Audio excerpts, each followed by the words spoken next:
Now, I don't have to tell you about the influx of people by the hordes coming from all over the world to Phoenix, Arizona, except during the summertime when we all go to San Diego. Oh, the San Diego people say, here come the zonies, but we got one of theirs.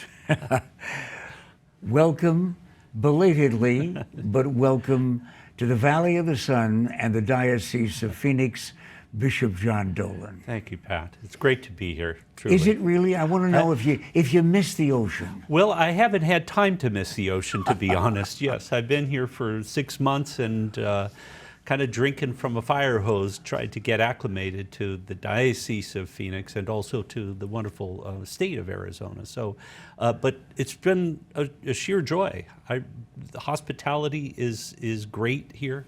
It's truly amazing. I really do feel that. Of all the bishops in all the dioceses of America that I've had occasion to interview or just chat with, I've never gotten to ask them this, and that is, what was that moment when you found out that Pope Francis wanted you to come to Phoenix, Arizona and be in charge of this diocese? It was a heart-stopping moment, I have to say. I got a call on it was actually on the Feast of Pentecost, the Feast of the Holy Spirit. It was Sunday morning from the papal nuncio, and he called me and asked me.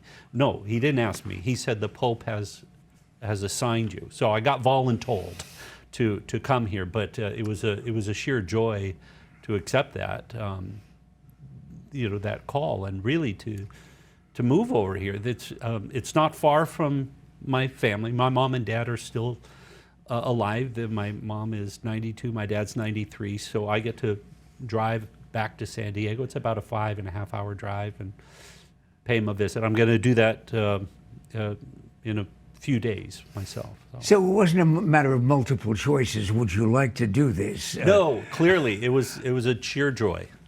Yeah. When you take over this size community and diocese and the variety, the diversity that exists here, I wonder what your highest priority is, at least at this point in the first year of being the bishop. Well, really, the first 6 months was really just trying to get to know the lay of the land. The San Diego Diocese incorporated the San Diego County and Imperial County, and that was 8,000 square miles. This incorporates 4 counties, which includes 44,000 square miles. So just to get to know the number of parishes and the number of schools and the number of people, that piece was important to me, just to kind of get a lay of the land, get acclimated. But I also found very quickly that something that has been a part of this city, a very rapidly growing city, and something that's part of any rapidly growing city is the level of homelessness. So we have that. And then also the level of mental health related issues, which is near and dear to my heart. So tell our audience why in particular your mental health ministry is one of the highest priorities that you have. Well, it's affected my family greatly. So I lost, ultimately, just most recently, a third sibling through suicide, and a brother-in-law as well. So I learned a lot. The first suicide occurred when I was in 8th grade, and trying to figure out that, navigate through that as a young boy.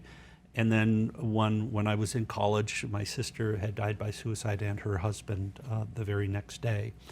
And then most recently, my sister Mary last October. You learn a lot as you grow older and try to navigate through this reality. But that's because of that, I think I weigh in on mental health in a way that many others probably wouldn't. But 4 people that close to you lost to suicide.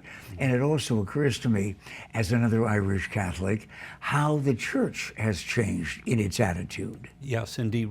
There was a day, obviously, where culture in general, and then also our Catholic culture, approached suicide with we were we're struggling with that, wondering, is this a rational choice that a person makes? And we would say, of course, now that we're able to look at neuroscience, we're able to kind of look under the hood and see, well, this isn't something that somebody wakes up and says, gosh, I'm going to make a rational decision to do this.